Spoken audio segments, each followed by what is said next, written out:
where my interest came from, or that is how I got into even in like elementary school and or not elementary school, I'm sorry, middle school and high school, when we had like the home ec classes, those are always my favorite. Now they're kind of dissolving out of school a little bit, but I know how to sew from it.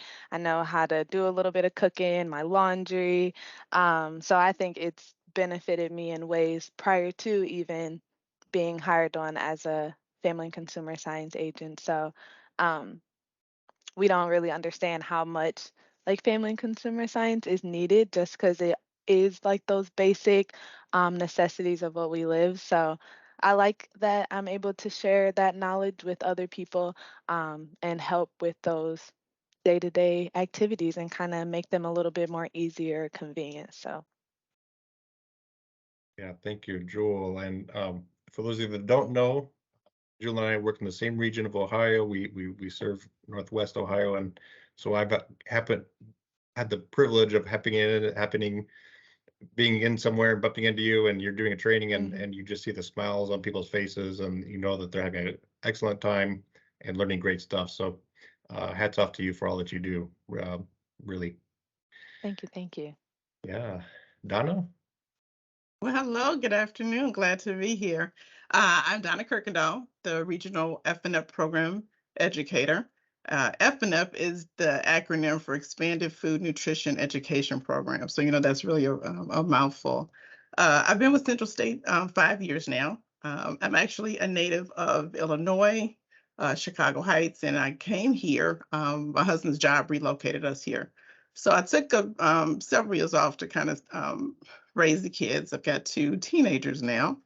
I came to Central State. I was one of my friends reached out to me and told me about the position. Thought that I would be a good fit and applied. And I've been here and I've enjoyed it. So that's a little bit about me in a nutshell. Yeah. I wonder if you would you be willing to share, Donna, like FCS, Family Consumer Sciences, how could people maybe access programming from Family Consumer Sciences, or what kind of programming is available people could tap into? Sure, absolutely. So the programming that I do, like our FCS educators, is nutrition education. So I do a lot of programming, not only with adults but with youth in the way of nutrition, understanding nutrition, how it applies to their individual lives, and then also cooking, piggybacking on what Jewel had mentioned with cooking and home ec and family consumer science curriculums coming out of the school, it really is a need. So I really love teaching, particularly youth, those skill sets. Now, how they can access those is that we do offer our classes, a listing of them online, but they do change. So we are out in the community.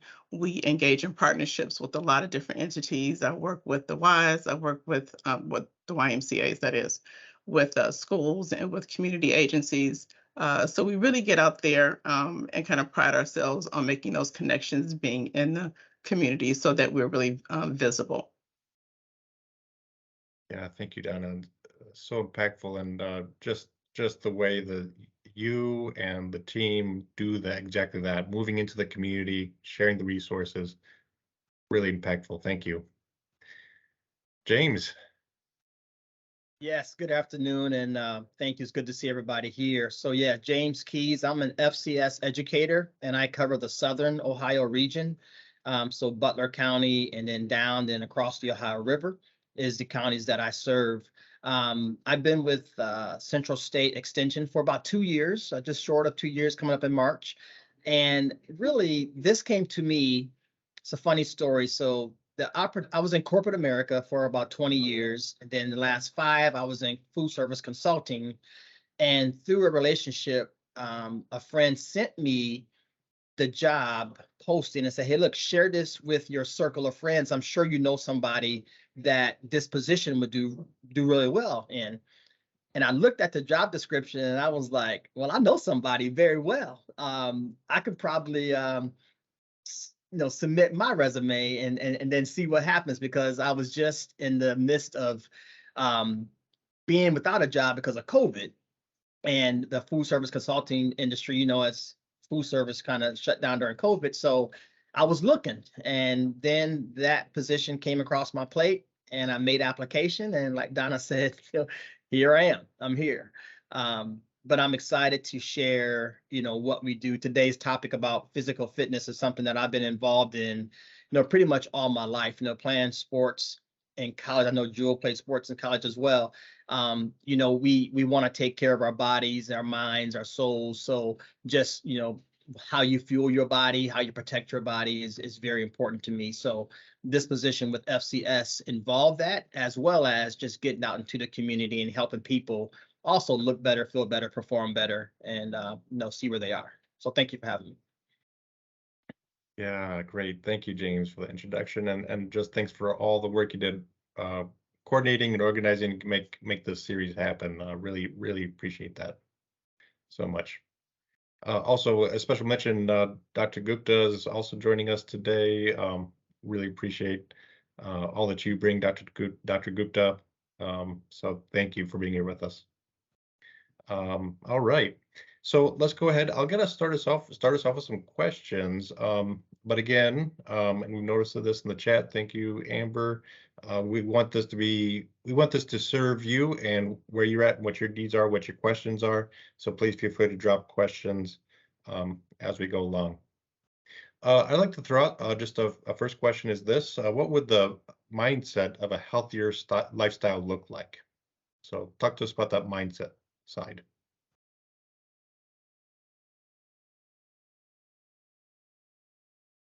Everybody's shy. Look at that mindset.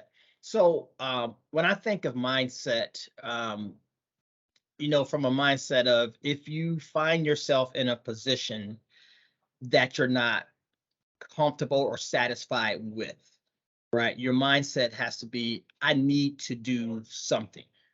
Often later in life or anytime, people's mindsets shift because they were told something. They have a certain type of disease. They have, high blood pressure, or just something's going on. So their mindset makes a shift because they feel like, ooh, I need to address this.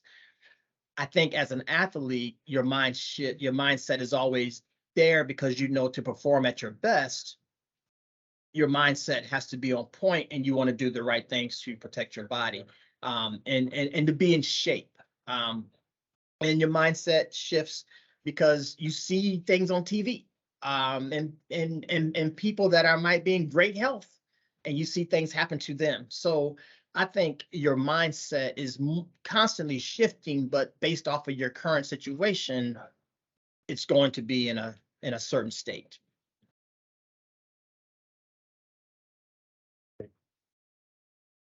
Yeah, and just to piggyback off that, I think our mindset kinda is like the leader for our body in a sense. What's the saying? What the mind can achieve and believe, the body will achieve, or what the mind can Proceed. believe, the body will achieve. Yeah. And I might be saying it wrong, so I had to find the right quote and put in the chat. But truly, like, your thought process and how you look at a situation, I feel like helps you get through it, whether it's good or bad. I'm actually reading a book right now called Limitless. And a portion of the book talks about how sometimes we might grow up with these limitations. Maybe we're told, like, oh, you're not a good reader, or you're not good at public speaking. And so sometimes those limitations are put on us, and it's like up to us to, like James said, kind of change that mindset in order to achieve the goals that we want to achieve. Because if we're not in a good mindset of getting enough sleep and um, thinking positive thoughts and drinking water and the proper nutrition, those are all things that could have a negative effect on our mindset. So, like I said, I think it's just like that front runner for us. It's something that we should take care of just as importantly as our physical health, um, because it is what's running our body in order to, perform and do what it needs to do. So, I would agree. I think that mindset is critically important. If we, we have a lot of things that come into our mind. We engage with different people, we're in different spaces at different times. But piggybacking what Jill said, our mindset dictates the actions that are going to come out. And so we have to, I think, really be very intentional on feeding our minds positive things, you know, things like meditation, surrounding ourselves with people who are can hold us accountable, but yet give us some grace, and people who will help us to grow. So I think what I'm saying here is that when we have positive things surrounding us, then that is going to feed our mindset, and then we will have actions that come out of that. Yeah, thank you for that. And it makes me think too about that idea of that, again, the wellness wheel. You got these different aspects of life that and we just they're all part of who we are. They're all important, whether it's occupational, relational, familial, social, mental, emotional. I mean, those are just some of the components that are part of our lives. And if you're flat on one area, such as the mental, that is a mindset and all those pieces, that wheel of life you're just limping along. But if we can really build that up, so these all are interconnected and play off each other. And I really just appreciate the you're pulling out how that mindset is really a leader. I think you said, Jewel, in the rest of it. So thank you for that And insight. Eric, I have to add one more thing is that, our mind is just like a computer. Whatever the information you put it in there, it's going to be there. So unfortunately, our mind is not capable of deleting something that is not acceptable or that is not. So mind does not know what is good or bad. What minds will take everything what you feed in.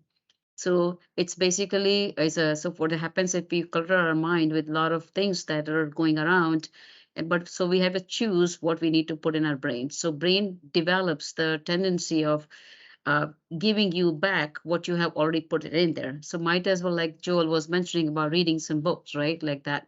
So what happens, these things can basically give you inspirational thing in the mind. So you protect yourself with other incoming negatives. So that way your performance, your well-being is getting more better.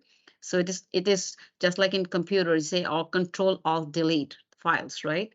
But in brain, it does not happen like that. So we have to put something positive on a daily basis. So negative thing can be deleted out and slowly it will wean off. So it is very important to what you put in your mind and what are you in, say if it's social media and all of these things are around you. There's so many things, then you have to pick and choose what you want to put, what you don't want to put.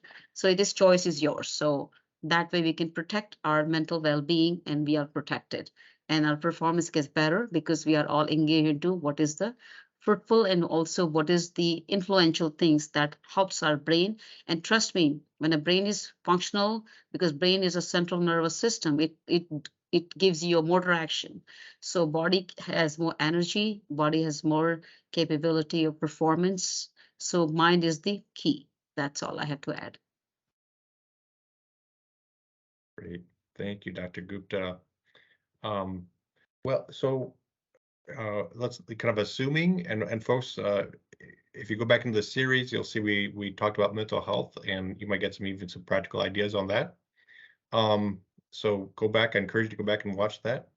But thinking about going forward and really leaning in on, let's say we do have a good, strong mindset, and we're ready to really get more fit, healthy, physically. Exercise is a big part of that.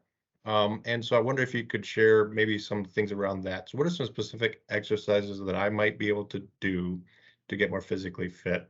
And how long should I be doing an exercise, and where might I be able to go and to do that exercise? If you could just share some specific things to help me out as I think about being more healthy and physically healthy in 2023.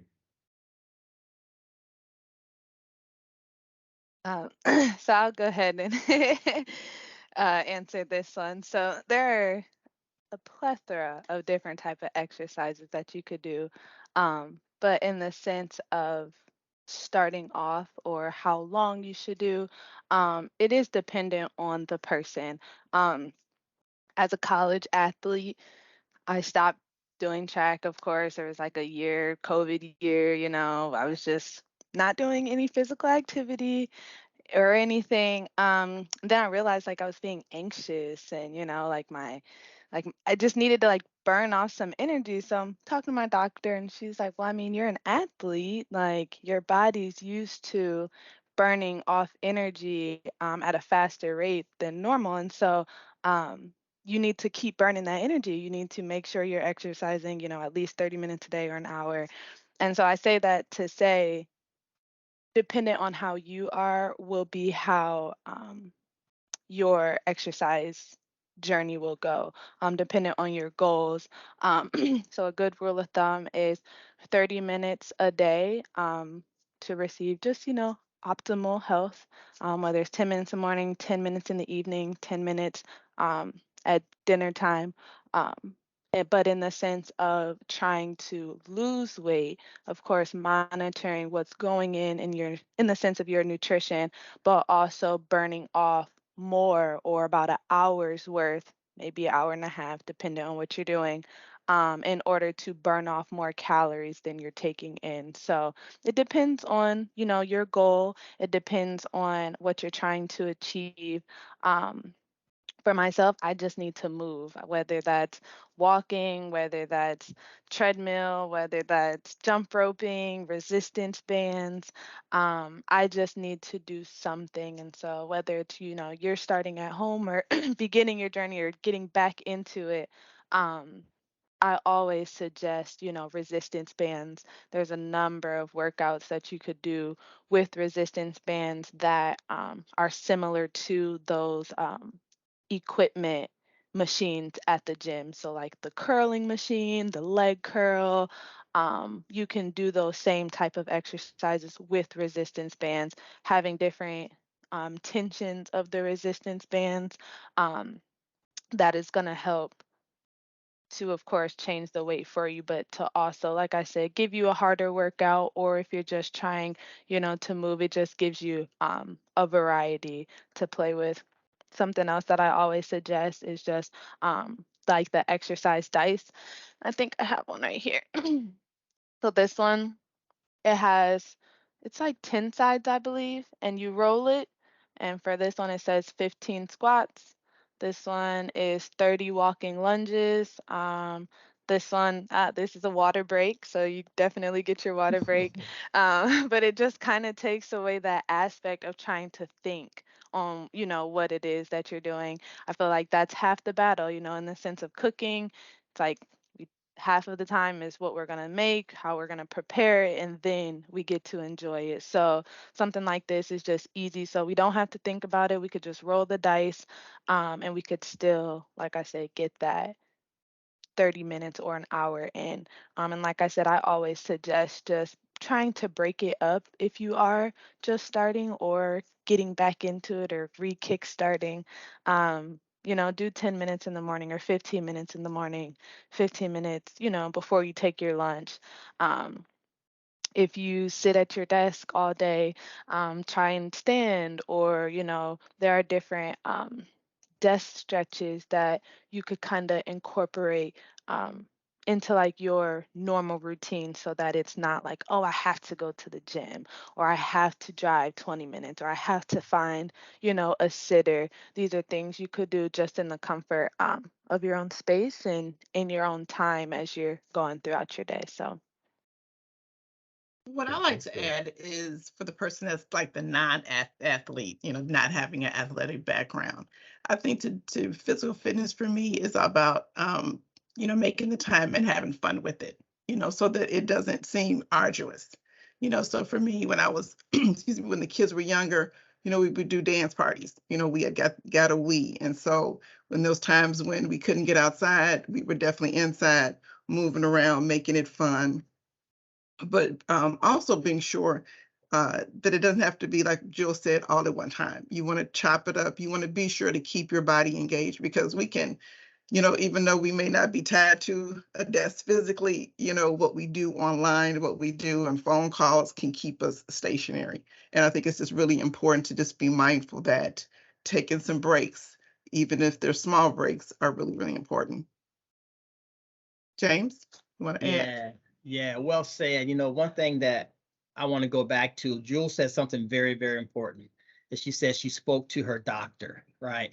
So if you're someone that hasn't been exercising and you want to get going, I know sometimes we can hire a trainer, or you can just go to the Y or to Planet Fitness or to a gym and just say, okay, what am I going to do there? You're so intimidated by what you see.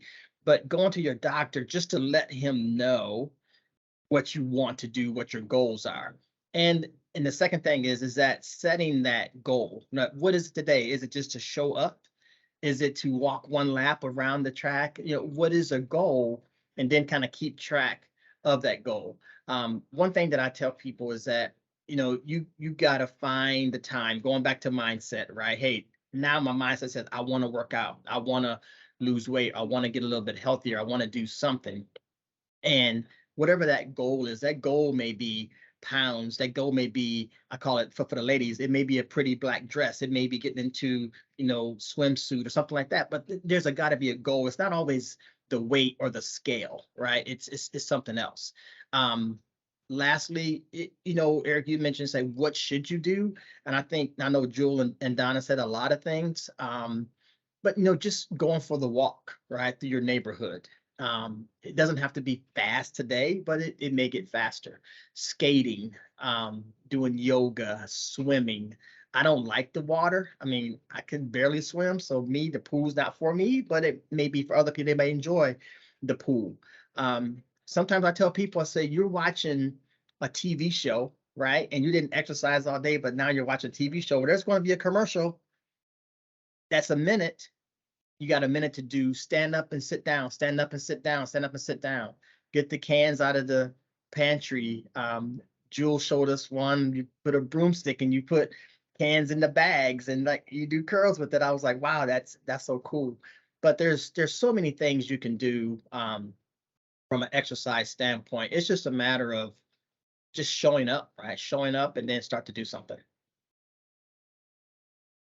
Yeah, I don't know if this is, I don't know if this is something you guys, I'm just sitting here wondering, if this makes sense. I've been working off of what the UN guidelines are, or not guidelines, but their suggestion is sort of like the first. I don't know if this makes sense, right? I don't know. I'm not in this space. But they said the first threshold where they see people getting benefit from being active, 11 minutes a day is like the first threshold. You want to, you can do more, but at least, I don't know. Does that make sense? With what you're seeing, that's guidance from them. I don't. Oh, Go ahead, Jewel. I was just gonna say I haven't heard of that specifically, but I know for myself, if not anything, I try to do something 10 minutes worth. So Yeah. I wouldn't be surprised if if the evidence does support that, just because it's like that amount of time to get the body circulating blood, I believe. So I'm very interested to read more up on it. But yeah, just in my opinion, I wouldn't be too surprised. But go ahead, James. Yeah, I was gonna say it's probably, to your point, something that's getting you going. I know, like, because a lot of times they say warm up first. You got stretch, right? Warm up meaning something, and normally that's about 10 minutes or 11 minutes. So that might be right. For me, for James Keys, I have to sweat. If I go to the gym and I don't sweat, I feel like I didn't get a good workout because I didn't sweat. But now I've been doing this for years. I mean, literally in 2021, I did not miss a day of sweating. Right. Then I said in 2022, I'm gonna take off on Sundays. I work out every day, mostly in the mornings. And I said this year I'm taking off Sunday. So I haven't worked out on Sundays, but just know that my skin is itching on Sundays because it knows I want to go to the gym. I want to go get a workout in. But I told my wife, look, no Sunday workouts for me. I'm gonna rest on that day. But for some reason on Saturday night, I sleep really well into Sunday morning. Because she calls me on her way home from work, but she's like, "You're still in bed?" I'm like, "Yeah." So it's just my body is shutting down, and it's been good for me. So, but 11 minutes, maybe, yeah. Yeah, obviously they say you get a lot more benefit, as you increase that, but that's just what I think. I think the idea is just try to get motion. Anything, just get motion, do something is what they're trying to propose. Yeah, Anyways, I was going to add when I feel my heart beating faster, and it says when you start to have your breath, you start to you can talk, but you're breathy. And so I know, and so that's probably like about 10 between 10 to 15 minutes in, and then like I do the treadmill in the morning, and so I start picking up the speed. I do the stretches, and then I start off slow, and then pick up, and so about that 10-minute mark is when I'm seeing a change. yeah, I thank you all for that, going down that road. I'm just curious. Um, so I think too, sometimes we wonder about when we're starting exercising, do we need to be do we need a heart monitor? Do we need to check on that stuff, or just any guidance about that, right? What does it take to exercise? You have to have that kind of equipment. No, you don't have to have that. I mean, we do encourage you to check your heart rate periodically as you're doing exercise. So as we were saying, taking breaks earlier, and you can check your heart rate. I mean, you can wear a monitor if you have that. I know there are some smartwatches that have a heart monitor on it. If you're at a gym, you can grab the handles most of the time, and it will read your heart. Kind of, sort of. I don't necessarily trust those 100% because if it's not programmed for you with your weight and age, then it may not measure it properly as what it should be reading.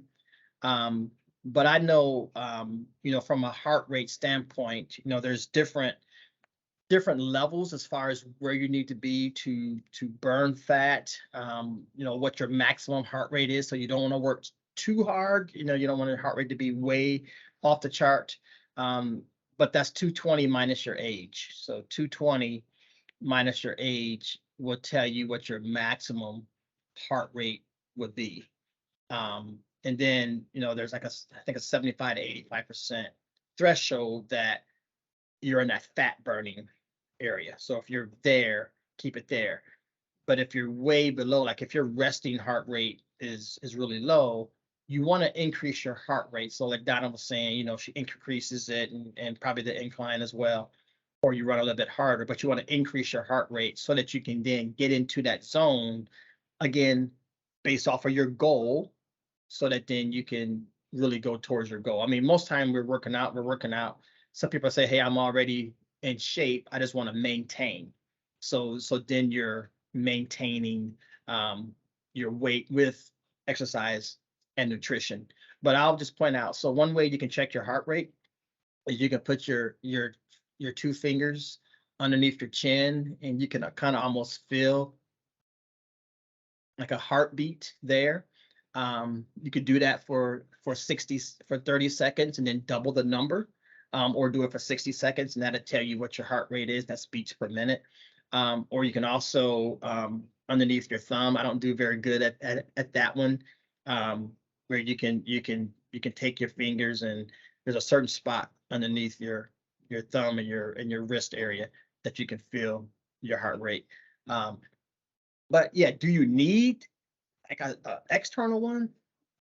I feel like if you're concerned to have that, I know some people are running a race, or just do it manually. Yeah.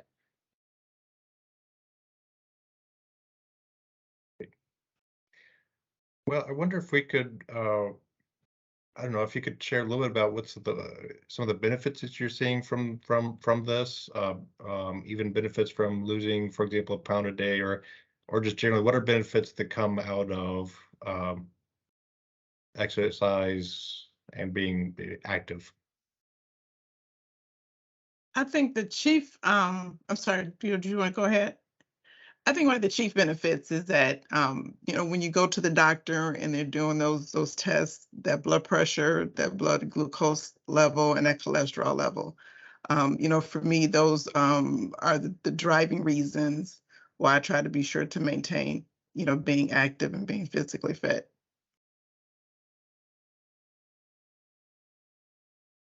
Thanks, Donna.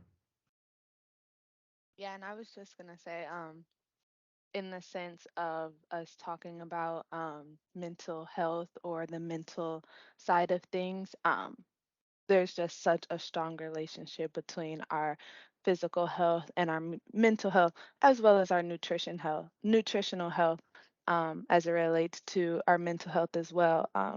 But in the sense of just physical and mental, um, that alone I feel like speaks for itself. Like I was mentioning, once I stopped track, once I stopped having the routine where I was burning off that energy, um, I realized like I was more anxious and I wasn't, it was like that feeling of like the monkey on my back, not being able to focus or being scatterbrained or, brain fog. And so, um, I definitely know a difference from when I'm working out at least 2 to 3 times a week to where I'm not. Just because it does help with some of that clarity, being able to focus. I know a lot of times people are like, "Oh, I'm not working out. It's gonna make me more tired." But it's really not. Like once you get in a routine, like it really does give you that burst of energy that you need. Like I said, that clarity to kind of focus. You've already burned off some of those nerves or some of those bad feelings. Maybe you had a bad night's rest, because sleep plays another part into it as well. um, but then just waking up, like I said, and exercising, and being able to alleviate some of the mental stressors, and even physical stressors. We don't realize how much our body holds like stress. When we are stressing, we might have like neck pains or shoulder aches or like back aches. But that is our body responding to stress. And if we are stretching in the morning and relieving some of that stiffness, and moving those joints around, we will, like I said, just feel a little bit better going throughout the day. So that's like my number one motivation, just because it helps with that mindset as well. So, Eric, you said something Yeah. funny, and you got to listen to the recording when you say this, but you said losing a pound a day. um, to eat a pound a day, I don't know if I'm going to lose a pound a day, but it's challenging. But really for me at my age now, I just want to stand upright. You see so many people that like if I go to the gym, I see them bending over, right? Or I see men my age with a big midsection. And for me, it just seems like that's unhealthy because I think about the things that I can't do. I have grandkids that I run and play with still today, and I want to be able to do that. So I think for me, it's about being able to enjoy my life, enjoy my family, enjoy my friends, and just be able to do things. And I don't want my health because I'm unhealthy to deter me from enjoying those good things. So for me, physical fitness is really about being able to enjoy the fine things in life. Yeah. Perfect. Thanks. Um, Julie, you pointed out there's other aspects of health, physical health, right? So sleep and those other things. And we could lean in a little bit. I think something that affects that too is nutrition. Um, and so we could lean in on that for a little bit. Again, folks, as you're listening in, please feel free to ask your own questions. But I'd love to hear from you, kind of like what are some healthy eating habits that can have a high impact on, our longevity, quality of life. um, I love saying eat the rainbow. I know we have like our My Plate, like the standard My Plate, and half our plates fruits and vegetables, you know, a portion of dairy, and then a quarter grains as well as protein. But sometimes that's kind of hard for us to make our plate that way, especially in the morning or breakfast.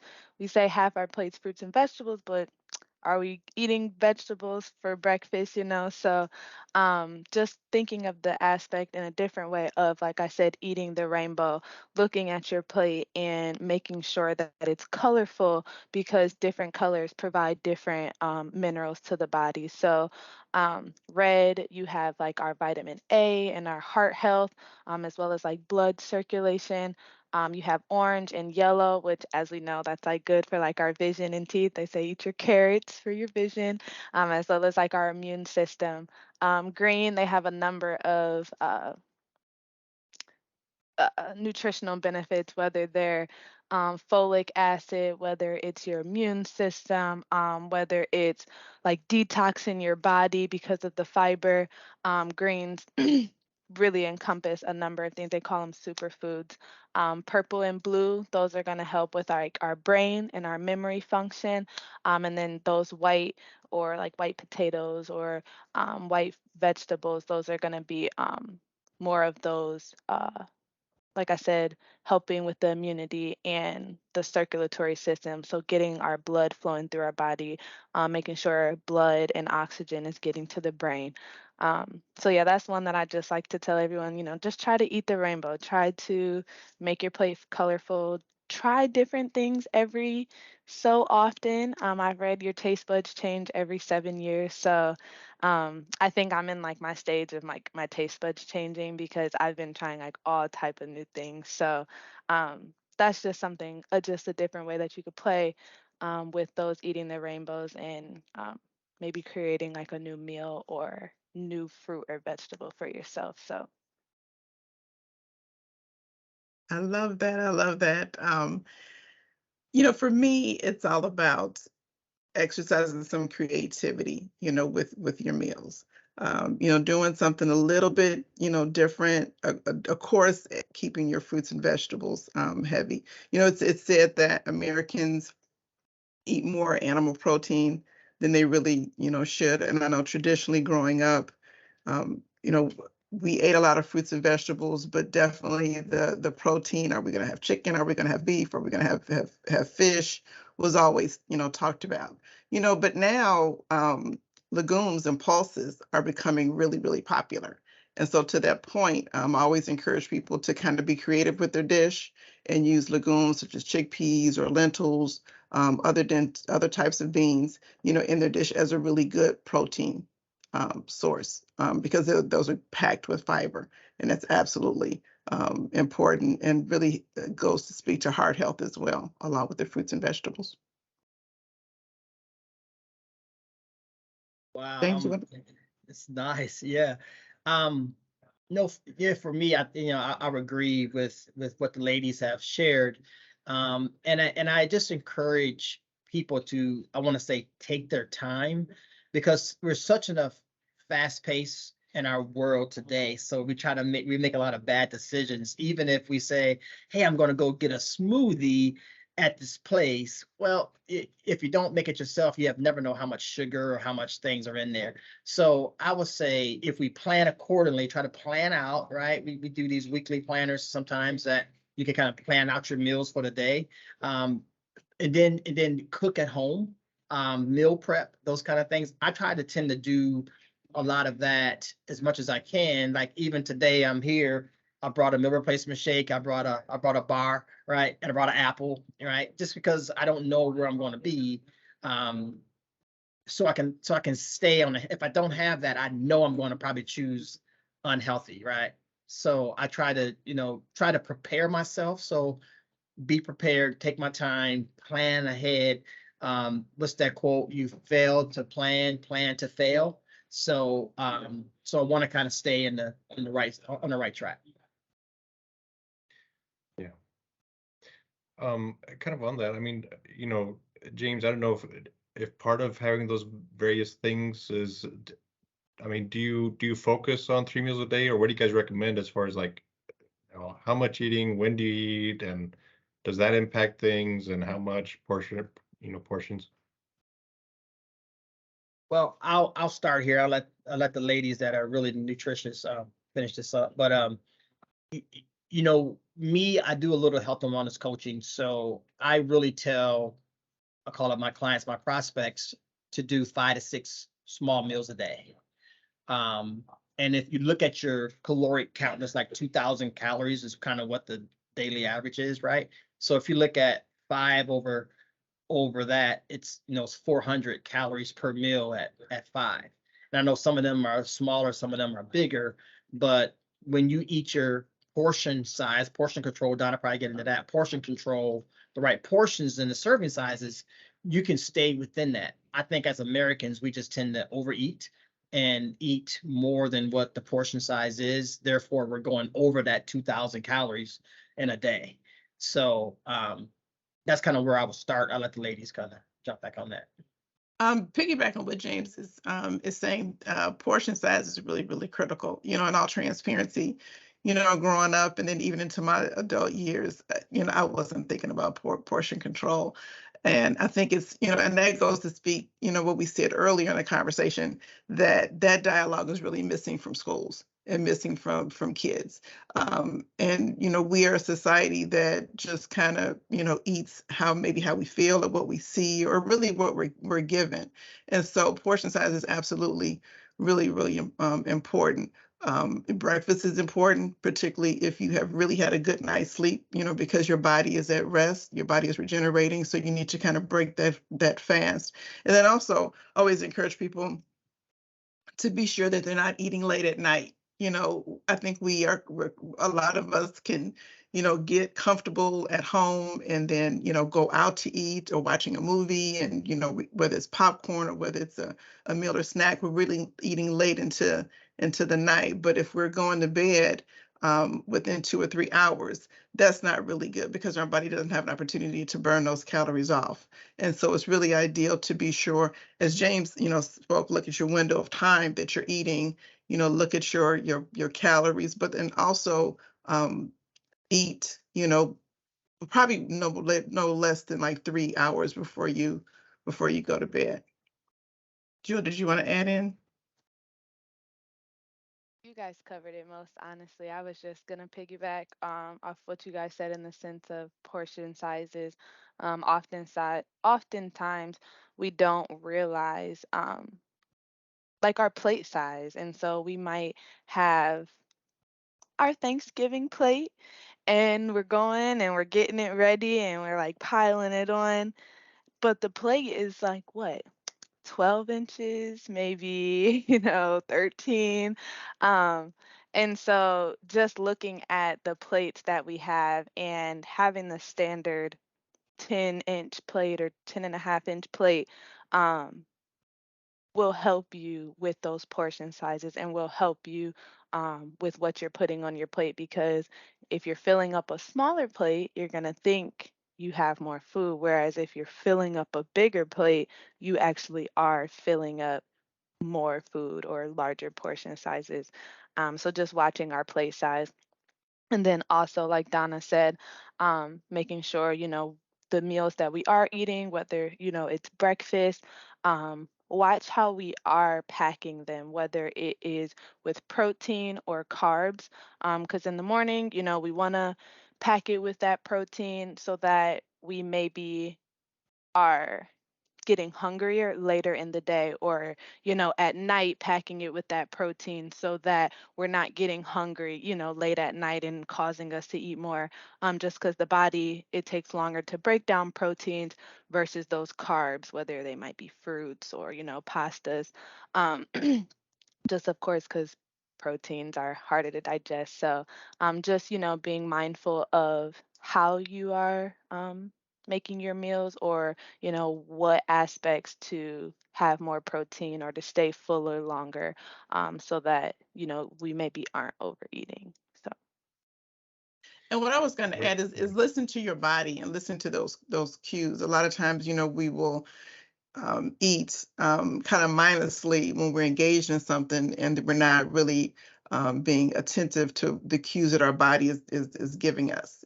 So you want to eat to be satisfied, but you don't want to eat that you're like stuffed. And then sometimes if we're eating those really fun foods, whether it be like the fast foods or the popcorn or just the snacks or something we really love, we can kind of really overindulge because we like it and we love it and we're so happy to have it. But it's important to listen to your body and the cues that it's giving so that you're eating as you are satisfied and that you're not, you're not overly consuming something. All great stuff, and I want to lean in a little bit on that for just a little bit. But first, I just want to note Crystal points out, I love a good smoothie or a nice fresh pressed juice. And if you're coming up, just listening in today, feel free to share, your tips as well. Or if you have any questions or tips, just throw that in the chat or unmute yourself. Um, but I would be curious about with all of this, right? So how do I make things? I mean, I think Julie, you had that very concrete tip, right? I mean, how do you make this easier on yourself? Get the right size dish. What are some other ways that we could make, whether it's exercise or being active or it's nutrition? What are some ways, we do live, like I said, James, a busy lifestyle, and we got multiple hats we're wearing, work multiple jobs, working, family, and all this is going on. How do we fit all of this into that kind of a lifestyle, right? How do we do things in a convenient way for that? I don't So, mind. I'm sorry, Jill, you want to go? Okay. My first, whenever someone says, "Hey, I don't have time," I literally just ask them. I said, "Well, do me. You have this goal that you want to lose weight," and then I always ask them why, right? Why? Because part of what I do, we talk about why you want to achieve what you want to achieve. That way, you have that on your mind all the time. Why you want to achieve this. And then I ask them to journal their day.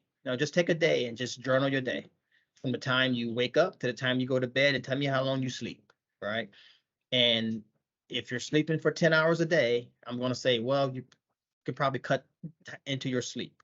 If you're watching TV for 4 or 5 hours a day, I'm probably could say, well, we could probably cut into your TV time. So I think it's going back to the very first question is mindset. If you really want to get healthy, to do things, you'll do it.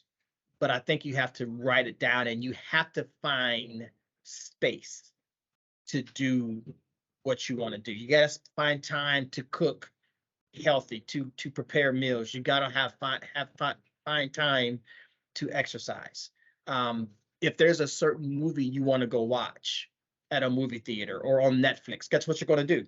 You're going to sit down and you're going to do it because you said, I want to watch this. So we got to treat exercise and health and wellness the same way. As if you really want it, then you have to either schedule it or write it down and journal it. I was going to say that it's all about planning. If we plan ahead, it's for me, it's easier for me to cook once and eat several times because anything, you've got your day that you've got to do, like your work day, and then you've got part of your day which stuff that you want to do. You want to have fun, and then you want to build in time for those things that come up without notice or by surprise. That'll take your day in a different direction. So for me, and I tell my participants in my classes, it's always a smart idea, to take some time out, as James said, use that time to plan, use that time to cook. And so that when you are needing to eat well, it's easily accessible, and to take inventory when you're journaling about what you have in your pantry. What are those foods that you need to be having? Some of the ones that Jewel spoke about and that we talked about earlier. Jewel? Yep. And then just to round off on that, most definitely planning. James, I think you said earlier, when you don't plan, you plan to fail. My mom like ingrained that quote into my head, like as a child. So definitely just taking that time out just to make, some mindful plans for your week so that just that thought can be taken away and then you just have the action of doing it. Um, a big one if you have Apple Watches or Fitbits that are tracking like your fitness. I know sometimes they have challenges that you could do with family and friends.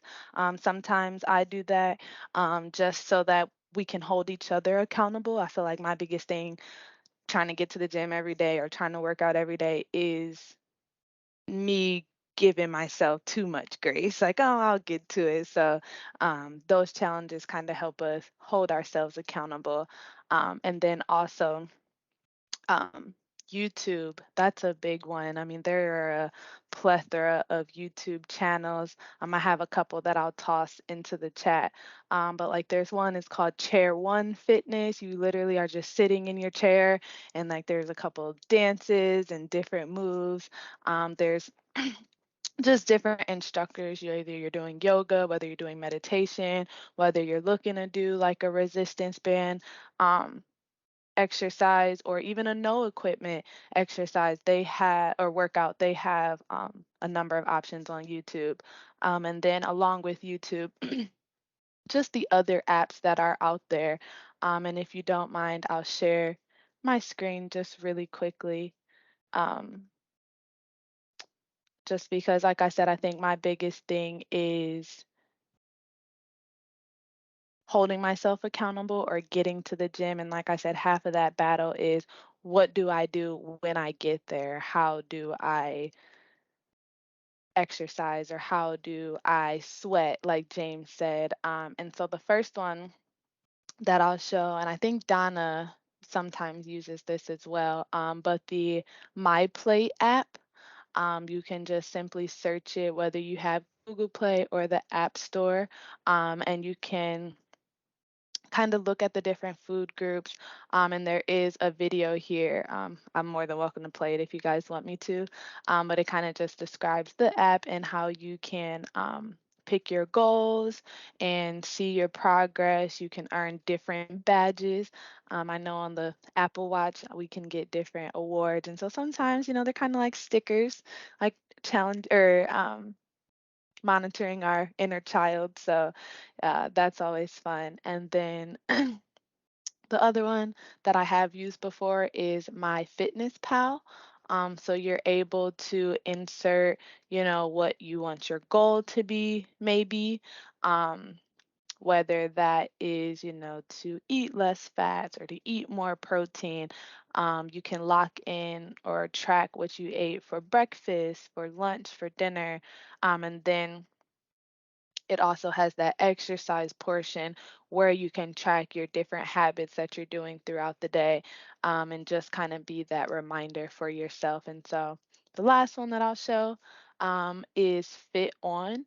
And both of the apps, the MyFitnessPal and the Fit On app, they do have a portion that you could pay for. But once you make your account, and then you go through, like, just skip all the things that you have to pay for unless you'd like to. But there are a number of amenities to the website that are free, so you don't need to pay for anything. So if you simply just go to the Fit On app, you create a profile, it could track the different activities when you do them throughout the month. You could select different challenges. So they have some that they have featured. So the February challenge, which has 10 workouts in it. They have a 10-day Kickstarter. They have meditation, they have loving yourself. Some of mine, like I said, are that no equipment lovers, or if you don't have any equipment at home, whether you're trying to boost your mood, whether you're trying to do yoga. I'm a mom, so whether you're trying to get those quick workouts in, they have mom workouts. And then if you just go back to, I want to say program. Oh, sorry, I think. Let me go back one to course. There's an area to where, sorry, give me just 1 second. There's an area where it breaks down. Oh, here it is. If you go up to browser, um, you can literally go through pretty much any workout that you kind of see fit. Like Donna said, make it fun for yourself. If you would just prefer to dance and get 30 minutes of dancing in, dance for 30 minutes. If you would prefer to do yoga or would prefer to stretch or prefer to do abs, you're able to play around with the app. You're able to do some strength exercises. You're able to do circuits. You're able to do exercises with your kids if you're trying to make it convenient. So these are just some free resources, like I said, just to help with that planning aspect or how you're going to track it and just monitoring your goals and your progress. So And thank you. That's amazing, amazing resources. Thank you for sharing that. I also want to point out, Ambrose said, start with why is a foundational aspect of our approach at community and economic development. Amber Twitty said, I really like the Fit On app. You have accountability partners yes. virtually as well. You and your friends can do the same set of workouts, even if you're not in the same place. And as Jewel is finishing up sharing some of those links, I do want to thank everyone for being here with us. A special thanks to Donna, Jewel, and James. We are wrapping up. It's always surprising to me. I think an hour is a long time getting into these things, but then you get in and you just learning. It's such a rich information. I lose track of time, and I'm always surprised when the hour comes up. So, but truly grateful to the three of you, and also thank you, as always, Amber and Ambrose and everybody that's on this call. We wish you all a good week. Ambrose, do you want to tell us a little bit about what next week is? Or not, but I just want to give you that option. Well, thank you. This was a very good session. Thank you all for sharing with us. I do think that when you all return later this quarter or later this year, this topic it would be good once we get some other general public attendees, get some additional comments and their real life experiences in response to the information that you're providing. Some of that practical application right there, right here in front of everyone. This has been very, very good here today. Our next session with the CED Office Hour Live, we're going to essentially introduce some of the program that we're going to be doing, the legal environment of business and community. And so we're going to have a series of sessions that talk about some of those topics and just sort of get that jump started for the remainder of the year. And we'll get that posted on our site, on our page, and folks will be able to get more details on that. Thank you. Yeah. Everybody on this call has been invited already. All right, very good. Well, once again, a huge thank you, Donna, Jewel, James, everyone. Thank you for joining in. And again, we hope you have a great week, and we hope to see you next Thursday. Thank you. Thank you.